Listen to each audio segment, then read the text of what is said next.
Good afternoon and welcome to another edition of Win TV. I'm your host, Denise Rolark Barnes, and what an amazing week we've had. We started with the celebration of the life and legacy of Dr. Martin Luther King Jr. on the Martin Luther King holiday, which took place on Monday. But the big news of the day, of course, is the inauguration of President Joseph Biden and Vice President Kamala Harris. An amazing week, and we were there. And our team of Washington Informer reporters are on hand to revisit the historic occasion and to share their unique perspectives. Meanwhile, another issue of the Washington Informer is on newsstands and online. If you're looking for a copy, and I know some of you all were looking on Wednesday, the day we normally hit the streets.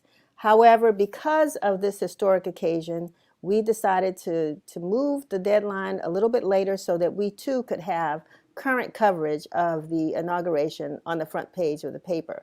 So make sure that you pick up your copy of the Washington Informer.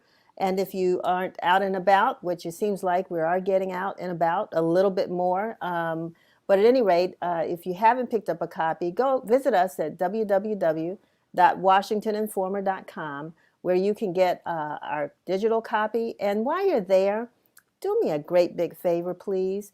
There's an opportunity for you to sign up and subscribe to our digital email, our issues, and we would love to have you as one of our subscribers. So, and if you want to just drop a little donation in the can to help some of our publishers, our reporters, because we're always trying to grow our make sure that we can continue to have great coverage. And of course, this takes money. We're not a nonprofit, but you know, it's been really wonderful for the support that we've received over the past year. We would love that as well, but it's not necessary. Realize it's not necessary to be a subscriber to the Washington Informer. So visit us at www.washingtoninformer.com, and we'd love to have you as a member of our permanent family. But we have a great show planned for you today, and we're going to start. Oh, I forgot to mention we're going to start with a conversation with Dr. Shantella Sherman, because every year we always do our special issue on Martin Luther King. I think that our graphic designers did a wonderful job at combining two photographs of Dr. King with Marchers of the Past and Black Lives Marchers of the Future. I'm still trying to figure out how they did it. Our theme for our MLK holiday celebration this year, as you all, if you watched the show last week, you'll know it was "Now is the Time." And I keep hearing those four words repeated everywhere I go. I think it was even in part of the President Biden's speech. Now is the time. So now is the time, and we're going to talk now with Dr.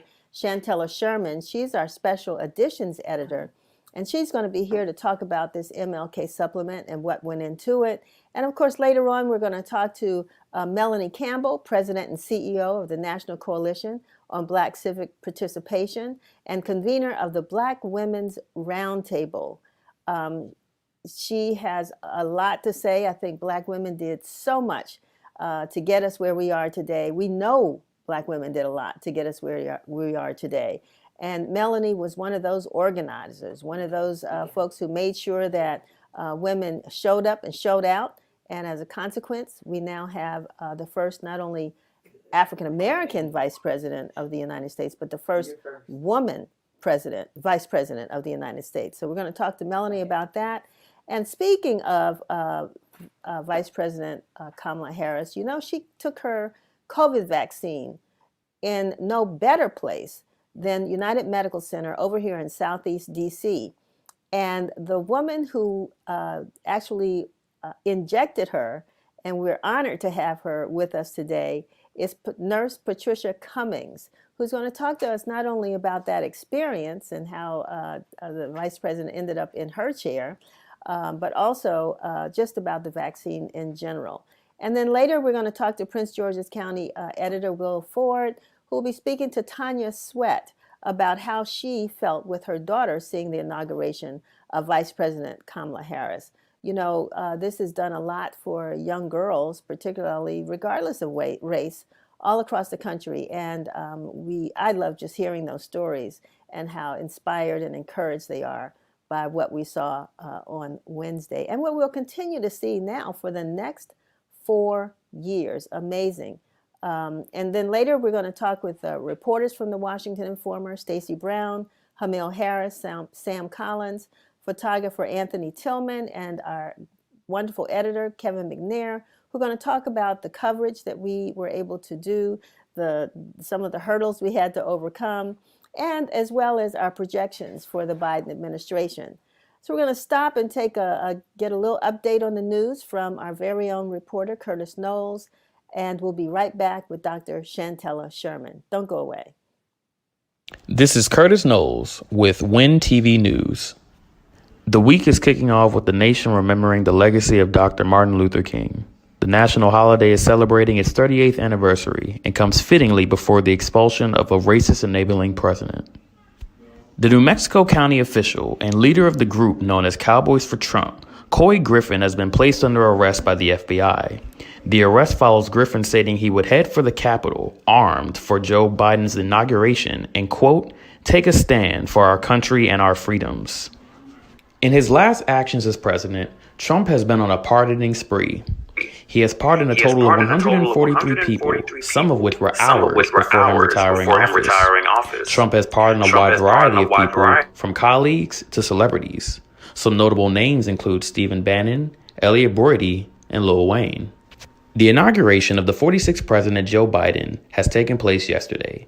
The ceremony was a new precedent, as many who participated were wearing masks, and Biden delivered his inaugural speech to an empty National Mall. Attendance at the inauguration included Congress members, outgoing Vice President Mike Pence, and former Presidents Barack Obama, George W. Bush, and Bill Clinton. President Trump was not in attendance for his successor, which makes him the first president to not do so in over 150 years. This has been Curtis Knowles with WIN TV News. Thank you, Curtis. It was boy, he really had some interesting tidbits in there, and we'll talk a lot more about that when we get with our reporters at the end of the show.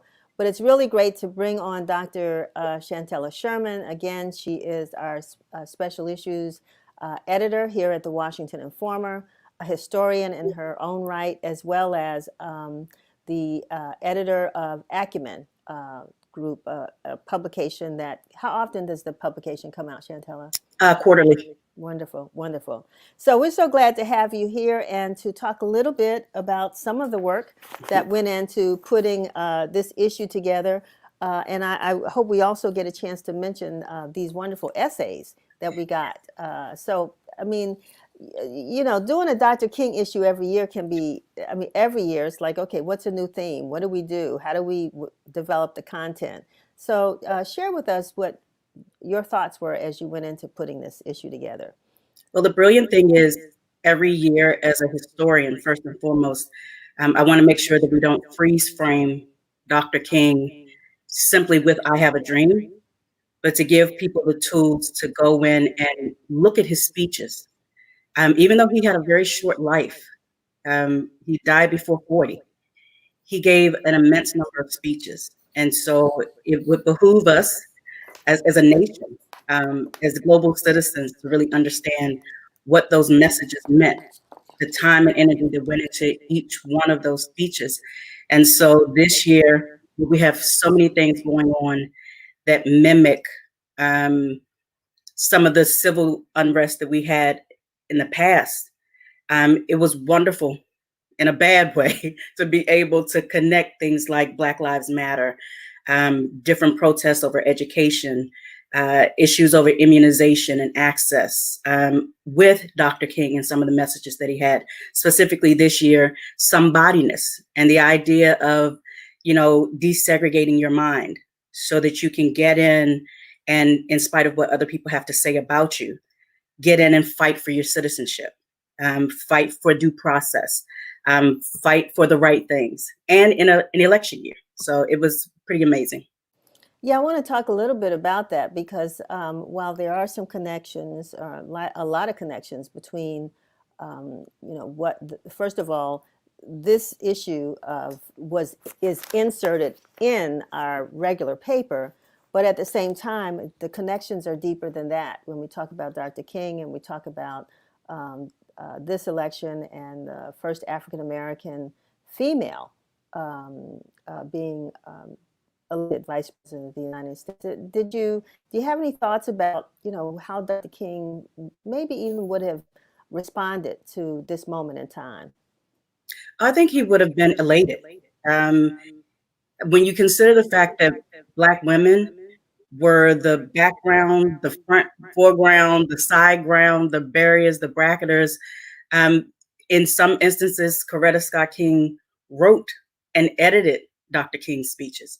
He had a whole cadre of women that were around him. So I think to be able to see the progression of women, not just as the bearers, the background, but to really come forward and be in the foreground, and then to actually get to, as far as I'm concerned, one of the ultimate seats of power within this nation and then globally, I think he would have been absolutely elated.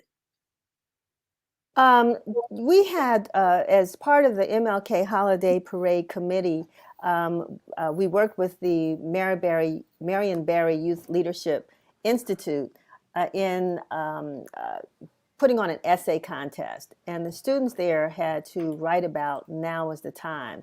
And I'm not sure how many of those essays you were able to read. I know that we published them, but it was just good to be able to have young people, elementary. I understand that we had 96 essays that were turned in. And this is, again, during a pandemic, during Christmas holidays and the holiday season.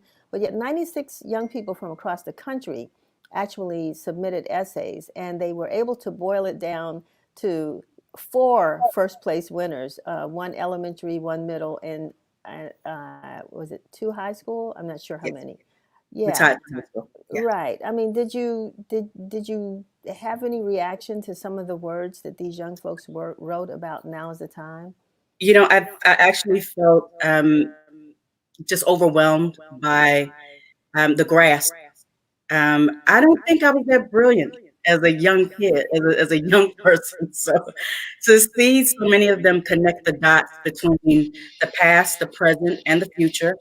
To add, as we talk about some of Dr. King's messages with COVID-19, to talk about refugees and how that impacts citizenship and access to rights, but also to services and to democracy in and of itself. And then to the protests with Black Lives Matter. These students had a wealth of information, and many of them, I was happily surprised also, again, as a PhD, to see that they referenced their information. And I just thought, wow, if I could have them in a classroom, I'd be just, elated. I'd be happy. I'd be jumping up and down. But they really understood. And I feel comfortable and confident as we go forward. If this is what we have to look forward in our youth, I'm good. I feel like we're on the right track. Well, you might end up having them in the classroom one day. You never know. But, you also like to do certain things in your supplements called Did You Know? Or You Should Know. That's really what you call it. You should know. I like that better than Did You Know? And, what were some of the things that you think folks should know? You talked about the somebodyness that Dr. King emphasized and self-esteem and what other ideas. But what are your thoughts on that? A lot of times, again, I think we freeze frame Dr. King within the United States. So things like his name initially being Michael, as opposed to Martin, and that his father in traveling changed both of their names to Martin Luther after the prophet, after a clergyman, and then to turn around later and see that Dr. King, as he began to travel, going to Jamaica, what was his impact on the people there in Jamaica and the cross-cultural space there? Also going to India and talking about Gandhi was one thing, but to talk to the African students that were there in India studying, it opens up an entire different type of discourse for people to understand that no matter where Dr. King went, the ideas of unity, interdependence, and liberty, these things work no matter where he went. And I think that was really important to push forward. Well, it's interesting that I'm getting a little feedback here, but it's interesting that Sam Ford was able to, of WJLA News Channel 7, find some video of Dr. King even visiting the nation's capital in 1967, the year before he was assassinated, but talking about statehood and voting rights for the District of Columbia. I mean, I think that was really profound because he was so ahead of his time on so many issues.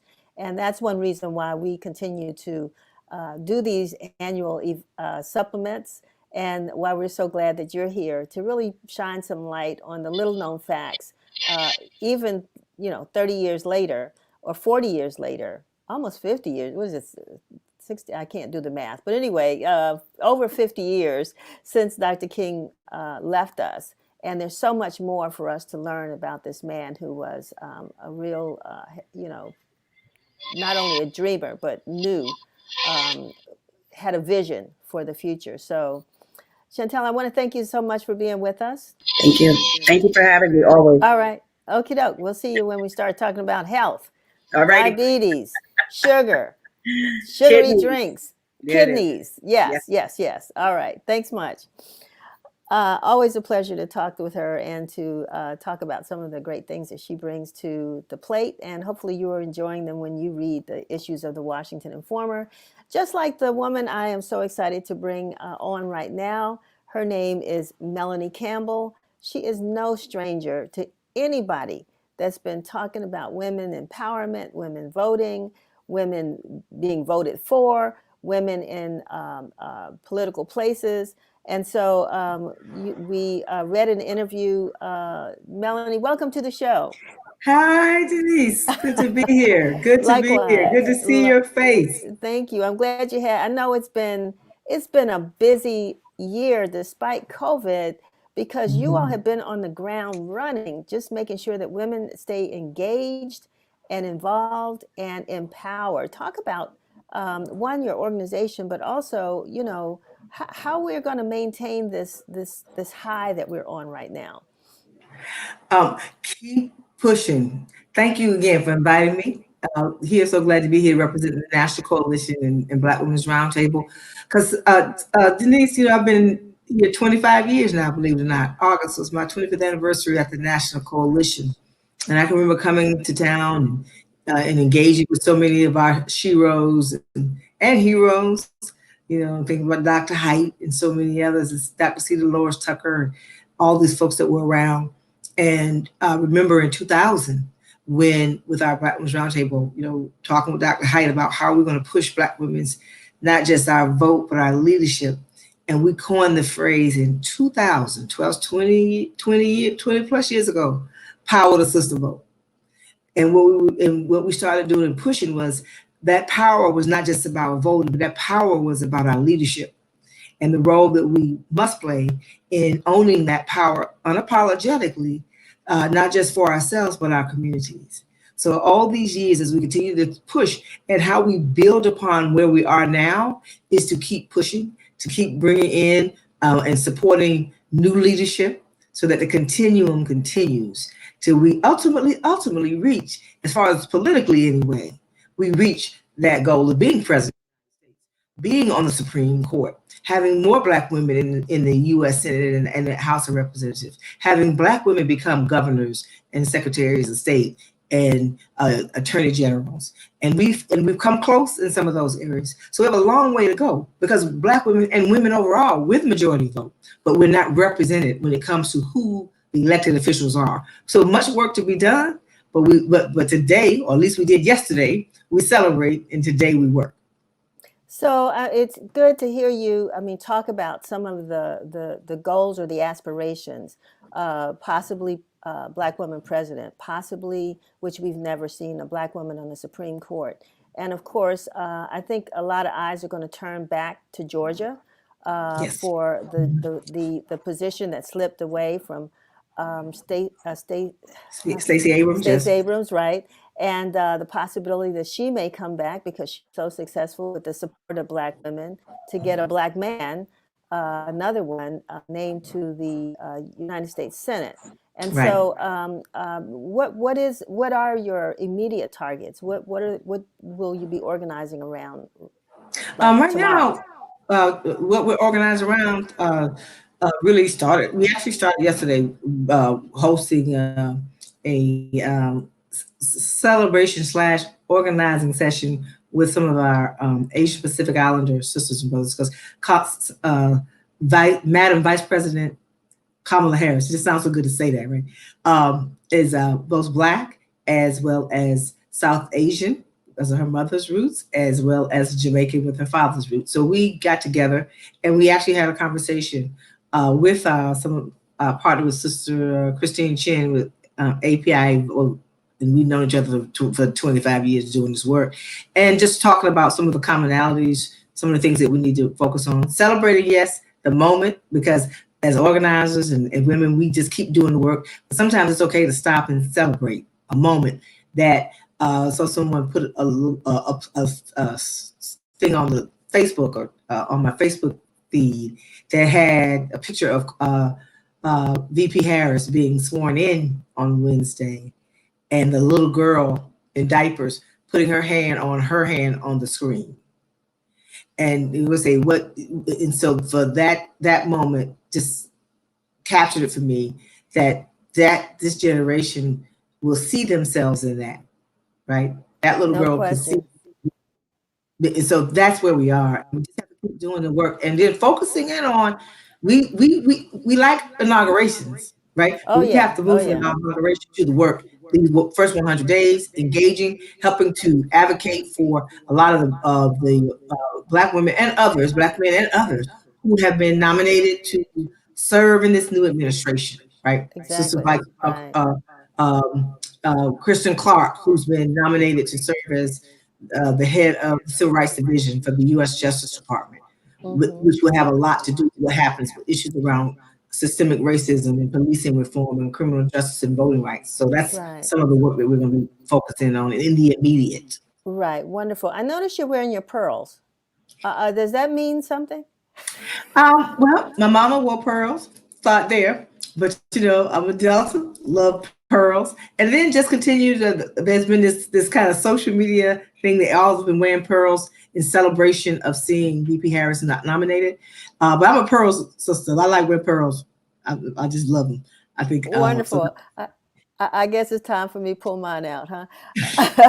But yeah, I know that the AKAs and the Divine Nine, yes. I understand really did support this. And the other thing you mentioned, Dr. Haidt, one of the I guess the tragedies of not being able to have that parade down Pennsylvania Avenue was the fact that VP Harris, as you call her, did not have an opportunity to walk past the headquarters of the only building owned by African Americans on Pennsylvania Avenue, which is the National Council of Negro Women, which because of so much was boarded up this week. But to me, that was very significant. And so I want you to talk a little bit about just what you felt personally when you saw her take that oath of office. Joy. I thought about my own mom, and I thought about so many people. I thought about all the sisters, having to have the opportunity to be physically on the grounds when it happened. Think about all the sisters who did the work in our Black Women's Roundtable and all these other organizations. Sisters really carried it. When we're Black women, NCNW, the sororities, the fraternities. I mean, the faith community. It's just and of course, for me, wasn't to get a specific candidate elected, but to turn out that Black vote, and especially to have Black women who drive the Black vote. I say it all the time, and it's real. We are the secret sauce because we bring everybody with us. All right. So if you want to win, you got to win with Black women. Joe Taker Edie's leading that effort.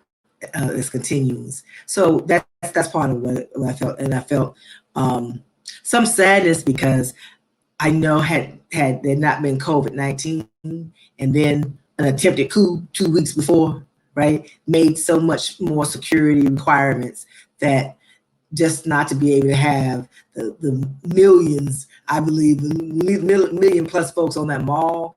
And just like you talked about, some of the things that were taken in a way because of those two things, that there couldn't have been more of us there on the grounds. But we know because of social media and technology, we were there, people there in spirit and online. I think we blew up the numbers online, but it would have been nice to just have more of us there.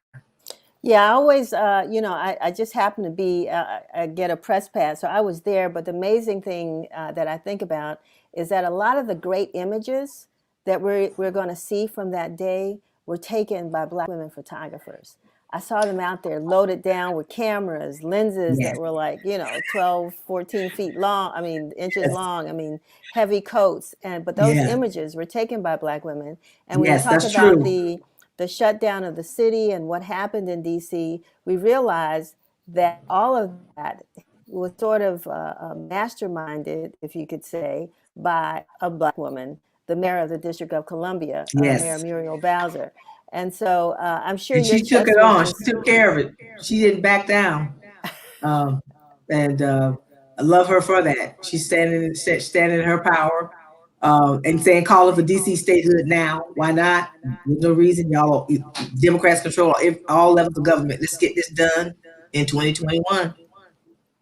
Melanie, in closing, I know that, you mentioned COVID and you mentioned COVID-19 and you mentioned, the impact that's had on the community. And I know that you have some thoughts about policy issues that need to be addressed. We have a vaccine out now and people are, standing in line, believe it or not, waiting to get it. And some are deciding they don't want to take it. Where is your organization on this issue and what would you like to share about that? And just briefly on a personal level, I survived it. Had a really bad bout with it. So I have a personal understanding. As soon as I can get the vaccine, I'm going to get it. Okay. I just don't want to ever have to live through that. Had 8 family members who suffered from COVID, and thank God, right? So everyone has survived it, but not, 400,000 families, and many of those are Black families, brown, Latino families, who have lost loved ones. And so what we're doing, working in coalition, is really making sure people have good information. We're actually going through some even focus groups to find out what ways can we bring the message. I say that it's an individual decision, yes, but it has to be an informed one. People have to make a decision one way or the other. Either you decide to take that vaccine, or you find a way to decide that you're going to do even more to protect yourself, because too many of our folks are also not protecting themselves, right? And now I think what's important is also advocate with the task force for this new administration. I've reached out, trying to weigh in some of my experiences of having been personally on a personal level, but as well as an organization pushing for, we are pushing for and to educate people about why it's important to take the vaccine, but more importantly, to make an informed decision. So, because it is a personal decision that people have to make for themselves, I believe.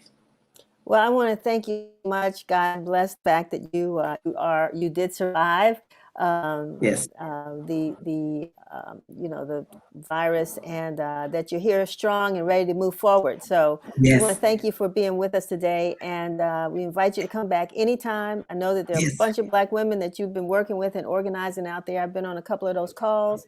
And so we got to get you back on one. We got to get you back on one soon too. So we just talk offline. We'll do. Okay. Thank you for being our voice, for telling our stories, for being the quiet storm leader you are, and appreciate you more than words can say. Thank you, Melanie. Thank you. Stay well, stay safe, and stay strong. Okay, you too. All righty. So it's always a pleasure to talk to Melanie Campbell, because she is, I'm telling you, nothing could hold her down. Even when she was sick with the virus, people had to tell her, stop working, because she is so dedicated to making sure that we are where we need to be. And speaking of that, I wanted to just say thank you to Peggy Gilgannon, one of our great WIN TV fans, who dropped by a few minutes ago and brought us this calendar, which I think is really tremendous. It is the Women's National Democratic Club's calendar that was done in conjunction with the Alpha Kappa Alpha sorority, and it's called the 2021 Women of Color and the Fight for the Vote. And if you're interested, I'm just going to share this with you. You know, these calendars can be purchased again at the club, the Whitmore House, or at the WNDC website, which is WNDC educationalfoundation.org. WNDC educationalfoundation.org. You can buy them in bulk, but this is something, even if it was 2022, I would just buy one of these calendars because it features not only VP Kamala Harris, but Ida B. Wells, Sojourner Truth, Harriet Tubman, Stacey Abrams, Carol Moseley Braun, so many women, Black, white, and otherwise, who've been fighting for the right not only to vote, but to have political power. So thanks, Peggy, for dropping this off, and I hope that we can get some folks to order some of these calendars. Next up, we're going to have our nurse, Patricia Cummings. And she, again, had the great fortune of being able to administer the COVID-19 vaccine to Vice President Kamala Harris. She was Vice President-elect at the time. And over here at, our great United Medical Center. Welcome to WIN TV, Nurse Cummings. How are you? Thank you so much for having me, Denise. It is such an honor to be on the show. And I would just like to give kudos to Melanie Campbell, the presenter that was on prior to me, and just say kudos to you for your fight against COVID and just everything that you're doing and you stand for. Thank you. Thank you so much. We had your medical director on last week, Dr. Strudwick, to talk about the virus, but you are, what we call frontline workers. Sometimes doctors and other administrators over in their offices, but you all are actually the ones that meet people as they come through the door and have to administer whatever kind of life-saving help that they need. And so tell me, how did you get the news? I guess you can share now. You couldn't do it before. As he said, he'd have to kill me if he had to tell me more. But how did you get the news that you were going to, who you were going to give this vaccine to? Play it out. Tell me what happened. So it was actually a Christmas gift, Denise. I received a call from the Chief Medical Officer, Dr. Strudwick, on Christmas Day, notifying me of the possibility of our Vice President Harris coming to United Medical Center for her vaccine. And he asked me if I was up for the task. And I said, absolutely, I would never miss it for the world. And so he called and he notified me and I was ready. Nervous, but ready. I imagine. I said, boy, I wonder if her hand is shaking and she's trying to put the vaccine in. I mean, did you all have a conversation? Did you talk at all, or how did that go? We spoke minimally, but I will say, Denise, that from the moment that she entered the room, I just feel like our energies coincided seamlessly. And she had this graciousness about her and a calming effect. So it made what I had to do even easier. Mm-hmm. And now, for protocol purposes, she's had one vaccine. She's going to have a follow-up. Is that correct? Yes, ma'am. Okay. And that's for all of the vaccines that are that people are getting right now. Most of them require a two vaccine. How are you all describing it? And how long will it be before she has to get another one? So yes, for both of the two vaccines that have been currently approved by the FDA, which are the Pfizer and the Moderna vaccines, require 2 doses. For Pfizer, it is 21 days apart, and for Moderna, 24 to 28 days apart. Wonderful. And we really haven't heard, and we may not, I mean, if she had any reaction. Clearly, she's probably having more reaction to her oath of office than she did to the vaccine, which is a good thing. But when you talked to her, did you have to tell her, what to look for or what to expect? Absolutely. As with any patient, we're obligated to share with them about the side effects, potential side effects of the vaccine, and what is considered adverse effects, etc. Wonderful. So, Nurse Cummings, I am just so excited that you were able to share that moment with us. We didn't have a photograph, but hopefully, I think we had one last week. But I'm sure you have one on your wall someplace. Don't you have a photograph somewhere of you and her? I do. Okay. Wonderful, wonderful. Well, good. I'm sure that's a piece of memorabilia that will go last in your family forever. And we don't know whether Vice President Harris will be coming back to United Medical Center for her follow-up. But if so, we certainly will look to hear the news, and hopefully you will be the one to administer it. Hopefully, if that Okay. happens. If that happens. All right. Nurse Cummings, thank you so much for your time. And again, whatever else, I know that people are burning your phones up over there to get the vaccine. And in closing, is there anything you would like to share with folks about, either being patient, how long it takes, anything like that? Well, yes, Denise, just a couple of things. First of all, I'd like to say that United Medical Center is open to provide vaccination to wards 6, 7, and 8 for persons 65 years and older. And I'd also like to anyone who's listening, especially in the Black community, just to dispel any distrust or skepticism that there may be about taking the vaccine. I will say, Denise, that I have taken my vaccine. I've had the Pfizer vaccine, and I've had both doses thus far. And I haven't had any side effects. And for colleagues that have had the Moderna vaccine, there haven't been any severe effects either. And so I would encourage you, if this is a life-saving option, which it is scientifically proven to be, take advantage of it. Try to get involved. Continue to be safe by wearing your masks, socially distancing, and washing your hands. Avoid large gatherings, and just continue to do what you can to be safe. Again, Ward 7 and 8, Denise, we have a lot of essential workers, and so they don't have the luxury of working from home, and they have to go out into the community to work, which places them at a higher risk for contracting the virus. So just do everything you can to be safe. And like I said, the vaccine has been shown scientifically to be efficacious and safe.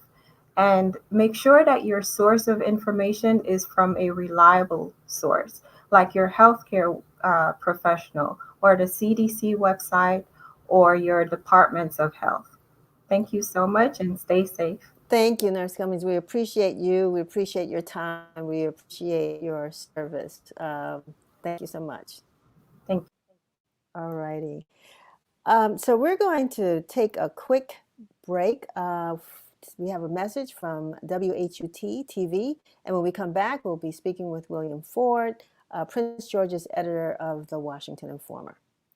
On Thursday, January 28th, beginning at 6:30 p.m., WHUT will host a free OV community preview and panel discussion of Vernon Jordan, Make It Plain. Vernon Jordan, Make It Plain explores Vernon Jordan's extraordinary career, beginning with his rise from the segregated South to his tenure as the head of several civil rights organizations to his current position as a partner at a corporate law firm and financial behemoth Lazard. Join us as we explore the life of Vernon Jordan, one of the most influential African-American thought leaders of our time. This special OV film screening begins at 6:30 p.m. on January 28th and will be immediately followed by a thought-provoking panel discussion. To join us for this special OV screening and discussion, please register at vernonjordan.whut.eventbrite.com. You won't want to miss it. On Thursday, January 28th, beginning at 6:30 p.m.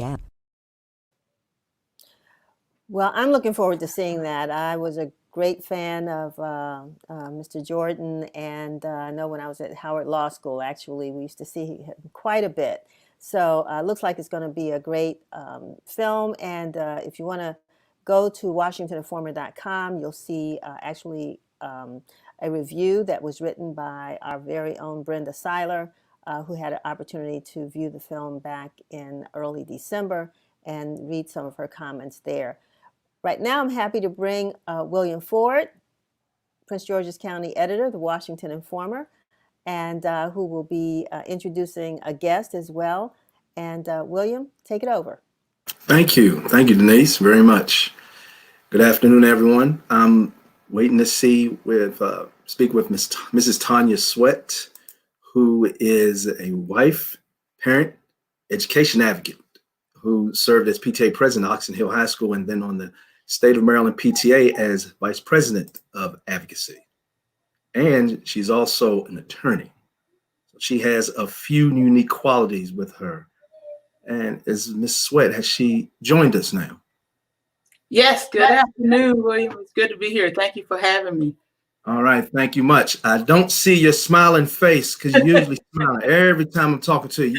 You faded to black already? No, never, never. I can't be a shrinking violet. Okay. Well, let's chat a little bit. Now, you are a Black woman, a parent with a daughter, and also a member of Alpha Kappa Alpha Sorority Incorporated, same as Vice President Harris. Now, one thing I wanted to check, were you home during the inauguration? So, William, looks like we're going to, because apparently we lost her camera, her connection, so we're going to bring her back in just a few minutes. But I think it's really good that you were able to find someone who can really talk personally about their experience on Wednesday when they saw what was probably a dream come true. Well, there's been euphoria. I mean, I have a wife, I have a mother-in-law. They're Black women. They wore their pearls. My little girl wore a little white necklace. Now, I was in Annapolis for all morning, but I stopped even at I think it was a Dunkin' Donuts. Saw a few Black women dressed up, had their pearls on. So it stretched across the country, the euphoria that was just being shown, even before the swearing in, to say that there's someone that looks like me. And you know, and these Black women have done this forever. Well, and speaking of a Black woman, and look at this, she has white pearls on. Yeah. Technology is not always your friend, Will. It's not always your friend. That's all right. That's all right. The question I was asking, were you home during your inauguration?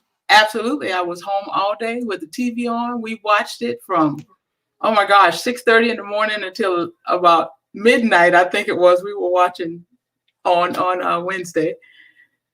So let me decide. I know that the feeling of euphoria, but what did you do when you saw and heard Kamala Harris get sworn in as the Vice President of the United States?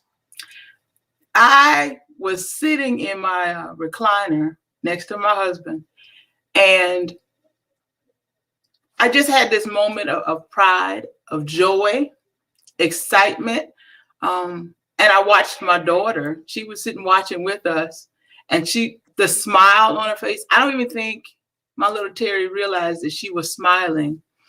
But it was a beautiful sight just to see what was going on that day and to see my child's reaction to what was going on that day. It was awesome. I mean, other than feeling a lot of relief for obvious reasons that we won't talk about, it was just a happy day, And I'm looking forward to seeing what happens with our nation now that we've got new leadership. Now, how old is your baby girl? She's 8. She'll be 9 next month. Ah, February baby. Yeah. Now, do you know if she understood how big of a deal this was? No, I don't think she understood the reality of seeing the first woman to take on the role of vice president of this nation. And I don't know that she'll really begin to understand it until she's maybe a teenager and understand the significance of the power that she has, even as a young lady, a little girl growing up in the United States. I think it was phenomenal for her after 4 years of not seeing those images on TV to finally see somebody that looked like her in the spotlight. And final, more of a personal touching question. Besides the birth of your children and marriage to your husband, how big of a deal was this presidential inauguration on Wednesday? Look, it's a big deal. It was a big deal. Vice President Harris has broken new barriers. And the glass was cracking all the time. The names of other Black women who've done some phenomenal things have already been called today. I'm going to add Shirley Chisholm to the list because she started to chip away at that glass ceiling a long time ago when she stepped out and said, I'm going to run for national office. But what my sorority sister did on Wednesday was she shattered it. And what I'm looking forward to seeing in the near future is that glass ceiling come raining down, because we know just because a glass shatters, it doesn't mean it's going to fall out of place. Hey, before we switch over a little bit more locally and state, what do you see in a Biden-Harris administration for education, especially being that you are an education advocate? I am so advocate. I'm excited about what I'm hearing from President Biden and Vice President Harris for education. President Biden didn't hesitate to say he was going to give the money to the states to make sure our children could return to the classroom safely, and that he was directing the federal Department of Education to develop some guidelines so that our schools can get our children back into the classroom where they need to be. And that's the first step right there. We need guidance. We need leadership. We need to know what we need to do to make the school safe, considering the circumstances our schools were in before the pandemic ever hit. And so everybody's talking about this $1.9 trillion idea, concept, this bill, this plan. I love it. I love it. I think we can do it. I'm praying and hoping that it gets through Congress and that it's enacted very quickly, because Maryland schools most definitely and absolutely the schools in Prince George's County need every bit of that money and every bit of the support from the federal government we can get. Well, I only have time maybe for one more question. Okay. You mentioned about Prince George's County and Maryland. Timely question. Governor Hogan, did you get to hear and read that new announcement that he said March 1st, I want children in schools? I did. I did. You'll go ahead. Give me your thoughts real quick. I agree that our children need to be back in school for a whole host of reasons. What I did not appreciate about the governor's statement on yesterday was his tone, the ultimatum. What I need the governor to understand is our local school systems need money, they need guidance, and they need honest information so that they can effectively plan and return our children to school without putting the students, the educators, and the support staff in harm's way. He stood up and put this edict out there, but the State Department of Education keeps saying the school is local rule. It's the county's responsibility. So now we get this edict from the governor without all the necessary pieces of the puzzle to make it happen. I don't know where he got his magic wand from, but we need a little bit more. I'm grateful that he says he's got a little over $700 million to do this. I don't think $700 million is going to be enough, because when you look at the ages of the schools, with not just within the county, but statewide, and Prince George's County, unfortunately, has some of the oldest school buildings in the state. We've got to fix the ventilation systems. We've got to fix the air conditioning and HVAC. We got to make sure we can socially distance our children. And a lot of our schools are overcrowded. We're going to need additional desks. And we're going to need additional teachers. And we know the state of Maryland's got a problem recruiting teachers and keeping them in the classroom. Not to mention, we may still need PPE for staff members and the educators because we're not beyond the virus. And oh, by the way, in Prince George's County, as of today, only about 8,500 or so of our residents have gotten the first dose of the vaccine. Our teachers need to be vaccinated so that they can go back in the classroom and teach the over 135,000 children we have in the public school system here in the county. We've already had 2 children in the state of Maryland die from COVID. 1 was too many. We don't want to increase that number. So while I appreciate the governor's enthusiasm for getting our children back in school, I'm asking him and the State Department of Education to give us a little bit more. I appreciate that the money's coming, but we also need some clear guidance and direction for how we make this happen. Thank you, Mrs. Tanya Sweat, for joining us. I appreciate it, as always, talking to you. Thank you much.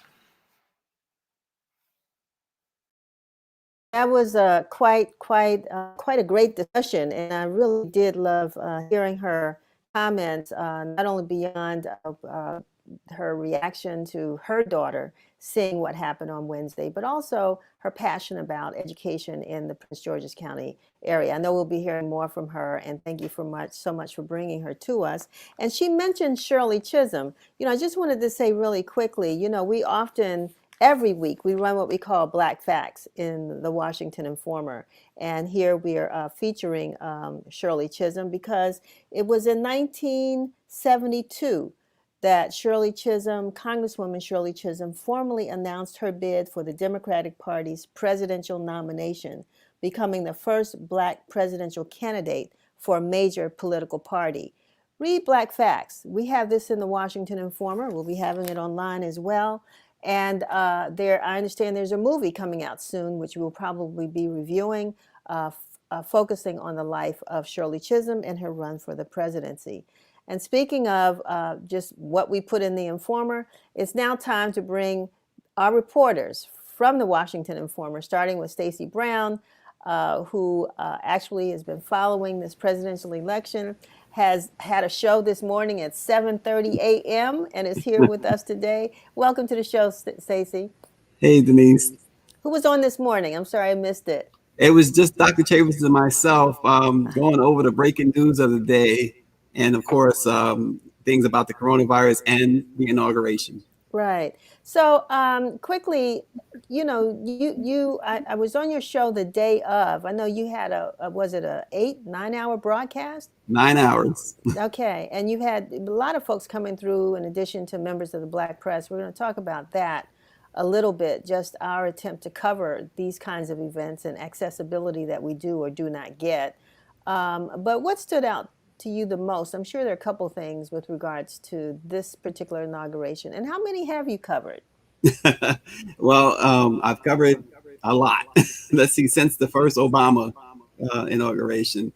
So what stood out easily, it was more National Guards people and law enforcement than it was spectators this year, right?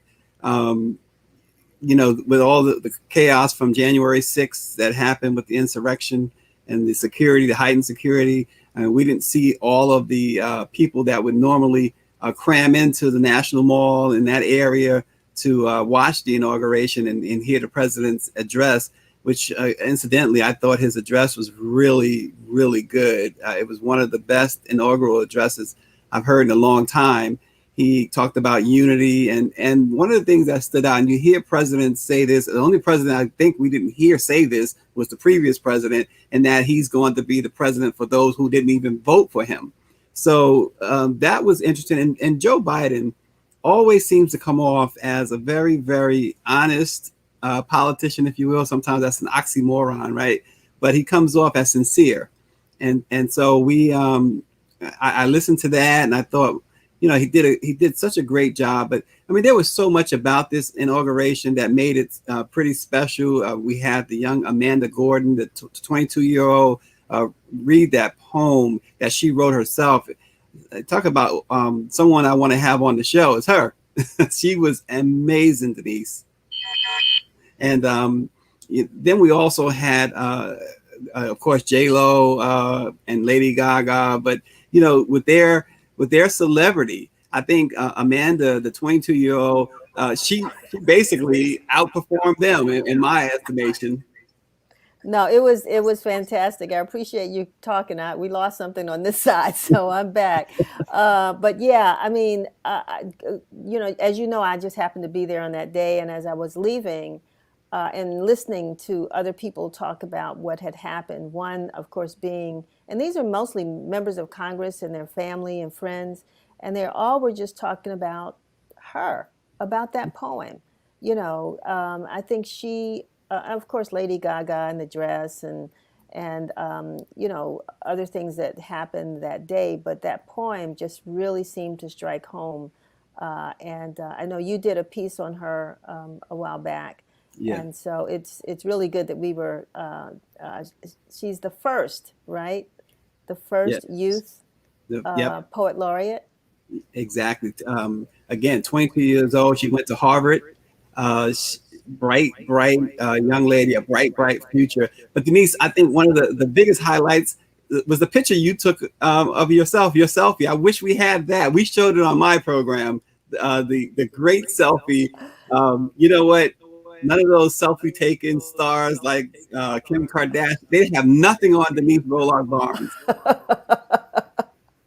Stacey, it was cold, so I had to wrap myself up. But I'm not a selfie person. But you said, "Well, you're out, take a selfie," and I did it and sent it to you. So it was great. We're going to bring on a couple other folks now. I mean, Anthony Tillman, who was able to. I don't even want to tell folks about how Anthony was able to get up in there and get some tremendous photos that not only did we use with the Washington Informer, but he graciously shared with members of the NMPA, Black Press of America, and Hamil Harris, if we can get him in here. And of course, Sam Collins. Can we get Sam in as well? All right, Sam Collins, and last, of course, but not least, Kevin McNair, our editor. Welcome, team. We could hear them come off mute. Yeah, I want to start with Anthony, though. Anthony, you knew from the very beginning that you were going to get every shot that you could. You were in the Capitol when that riot took place, and those I don't know what we want to call them, destroyed the landmark. And you were at the monument when the rally that the Trump and his family had there. But, more importantly, you made it to the inauguration. You covered every step of the way of this thing. What drove you? What was the passion inside of you that make you want to document all this? I mean, just being a photojournalist, we have to, one thing about photography is we capture moments. So, as a photographer, I feel it's my obligation to capture these amazing moments for everybody to use and to share and to entrust us to document these amazing times in life. Because that momentous occasion that happened on Wednesday for the inauguration was monumental, not just for the world, but for us as African Americans as well. So we have to document these moments and just share them with everybody. So it was an honor for me just to cover everything from beginning to the end. And, I applaud, really quick, I applaud, President Biden, because he stood by Obama, for 8 years as his vice president. And now, Obama's looking at him like, man, this is your turn, so that was amazing for me personally to see that, see that achievement. As you look back over your photographs, which one do you have the greatest pride in that you've taken over the past week? Which one really, lets you know this is the mark of a photojournalist named Anthony Tillman? I would say the Vice President Kamala Harris swearing. I mean, that was like one of my favorite pictures when she kind of was like, had to do the oath. I always like the oath because you kind of that's kind of like, an official, moment that just, locks in that contribution to America. So that's one of my favorite photos. Sam, you did a story this week in the Informer on millennials and just sort of their reaction to all of this. This is the generation that actually brought in a lot of what we're seeing right now on the national scene. And tell us about that. Yes, ma'am. The reactions were sort of twofolded. There was enthusiasm for the historic moment of the first woman of color becoming vice president, but there was also this sense that we got to keep pushing the people who we brought into office for change and to make sure that they make good on their promissory note. Let's keep in mind that millennials not only brought in Barack Obama, they experienced 9/11, they experienced George W. Bush's so-called war on terrorism, and they were also among those who thought that in the era of Barack Obama that he didn't make good on his promises, especially with a majority in the House and the Senate. So now that Joe Biden and Kamala Harris sort of have the same circumstances, we are, I'm not going to say we, but the millennials who I spoke with, they are enthusiastic, but at the very same time, they are asking that Joe Biden and Kamala Harris make good on their promise to Black people, especially who brought them in. And are there conversations about what they plan to do? As far as organizing, are they involved in order to make sure that their wishes and desires are heard? Definitely, the people who I spoke with have been organizing well before Trump got into office. You have people in the tech industry, people who are photographers, people who do writing, people who work in media, people who work in various industries who advocate on issues that are important to millennials. One particular issue that millennials have rallied around over the last few months is student loan debt. And they're really looking forward to seeing what the Biden administration does with that. 10,000 with some millennials who I've spoken with will not suffice, but it is a start. Mm-hmm. Wonderful. Hamil. Yes, ma'am. We're glad to have you as part of the Informer team because you've been out there with some of the big dailies. I mean, the Washington Post and others. But give us your reaction to this inauguration. I keep crying, and why I'm crying right now is because I'm looking at Sam and I'm looking at Anthony and all the young brothers, and Anthony reminds me of so much of myself, able to sneak in to get places where nobody, how did he get there? And I'm like, oh my God. But what really stood out in my mind, and Brother Stacy and Kevin, is that to me, this inauguration really started with the uprising on the Capitol. That same area where those hooligans, or whatever you want to call them, over breached that wall was 2 weeks later, you had the first Black vice president, the first president, all these firsts that were standing right there. And so that was the first cheerful moment. But then this year I saw it from the streets. I found out later I could have got in, but I didn't know.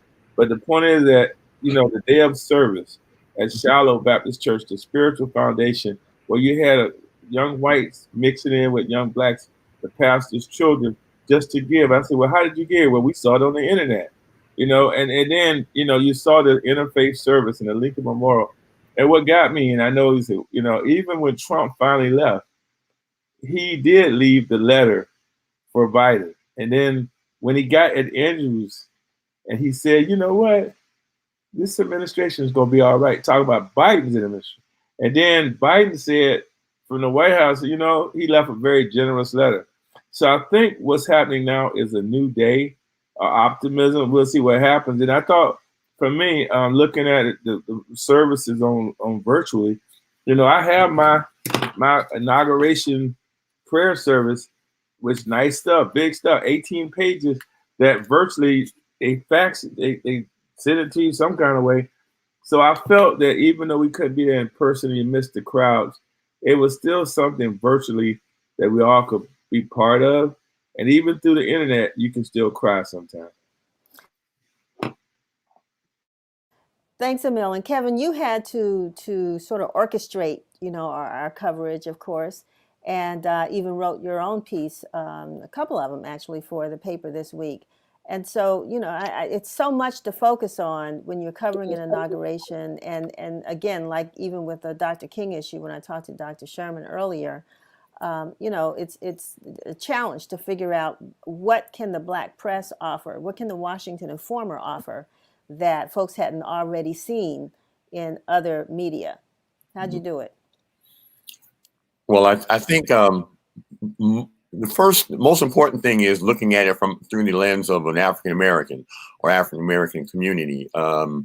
We can't help but react, respond, and interpret because of 400 plus years of slavery and oppression and racism and being denied and refused and beaten and lynched.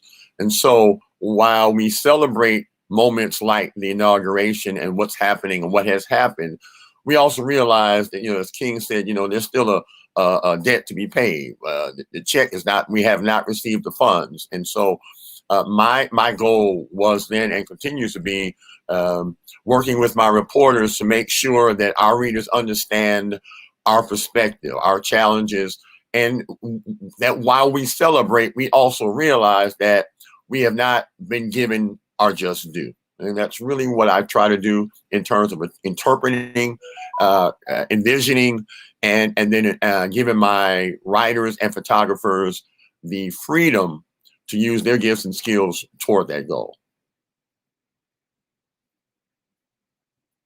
I'm going to go back to you, Stacy, and then sort of just go around, and I'm going to end with you, Kevin, because we are running over time, but I think it's really important to hear from your perspective. You cover so much.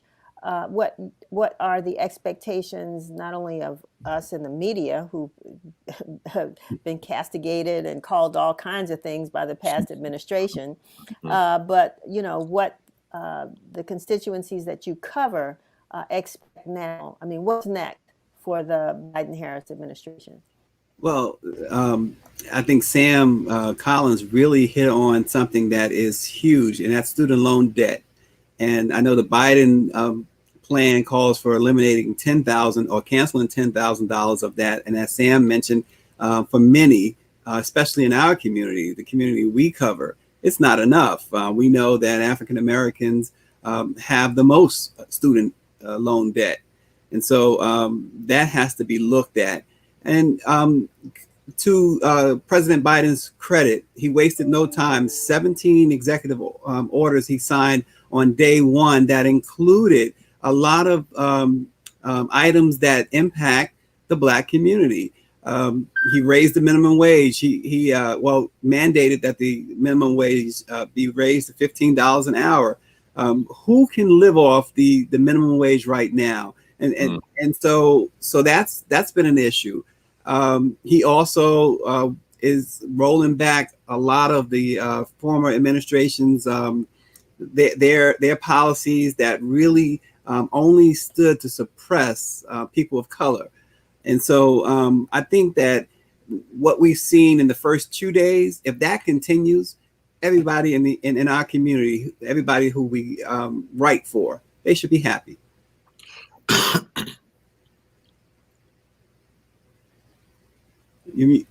Sorry, I keep doing that. Anthony, I know that you have been raising the flag and the cause for Black press and access. But what are your expectations from the Biden-Harris administration? Well, I'm gonna follow with Kevin. We definitely need our seat at the table. I mean, it's time for these excuses and this propaganda to be over. We definitely deserve our limelight for African Americans and for the Black press. One thing that I did tweet that day is that we face the same equalities in media as the Black and brown communities we cover face. So it's time for us to kind of be relevant just like everybody else. We need to have the same equal coverage of what's happening in our own cities as the rest of the people do.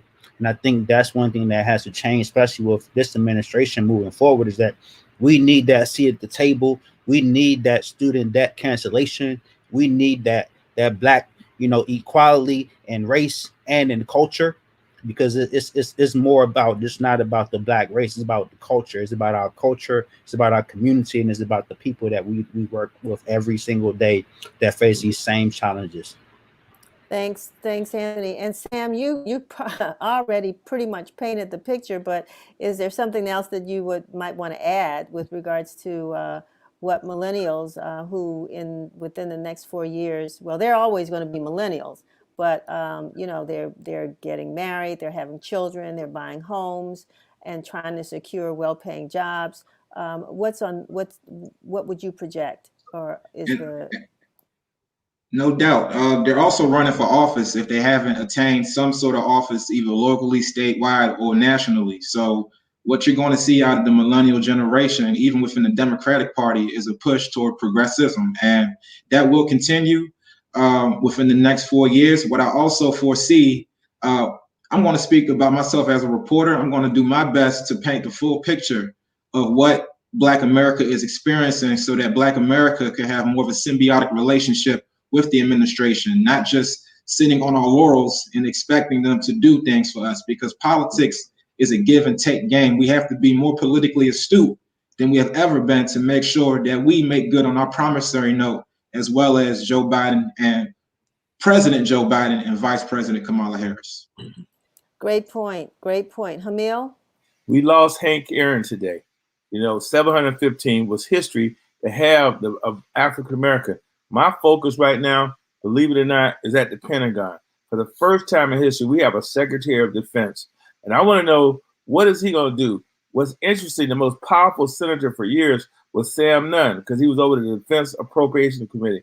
Now we got an African American from Georgia that's the senator. So I want to know what's going to happen, starting with those troops that had to spend the night in the garage of the Capitol. They're kind of washed away, just like that. And those are mostly African Americans. And so again, we have so many things to focus on, not forgetting our past, but focusing hard. That's why at 60 years old, I'm glad to stand with Anthony and Will and Sam, because and Kevin, we still could do a whole lot despite our age. So I'm excited too. Yeah, and I want to just say, as one who was at the Capitol, not to take issue with you, but the majority of those National Guardsmen that I saw were not African Americans, which to me raises another question.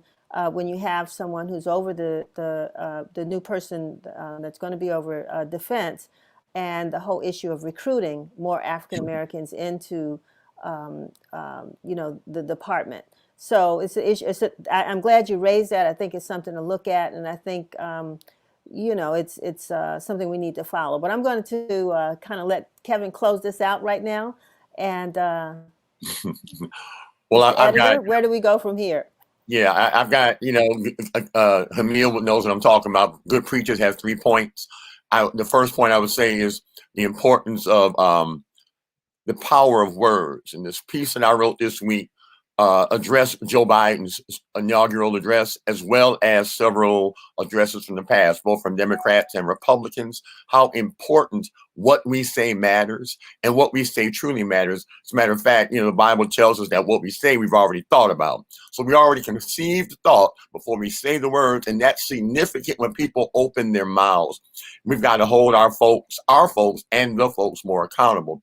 Second point for me is I'm doing a study for the weekend over the words of Plankton Hughes, and his Harlem piece talks about what happens to a dream deferred. Our dreams have been deferred for 400 years, which leads me to the third and final point. I'm not asking for the White House to give us a seat for press conferences. I'm not asking Biden to let us have one seat on the council or something. If America would let go of its sickness of racism and allow the gifts and talents that God has given each of us for the better glory of God and the United States, we would be a great empire. But until we are able to deal with it and let it go, and then to the victor the spoils, to all the gifts, we're going to always be a country talking a good talk, but not walking anywhere close to that walk. Ladies and gentlemen, this brings us to an end to another edition of Win TV. I have nothing more to say. I think the team here has said it all. And keep watching us. Keep reading the Washington Informer. Be safe. And we'll see you here next week. Thank you. Thank you. All right. Preach on. Oh, my.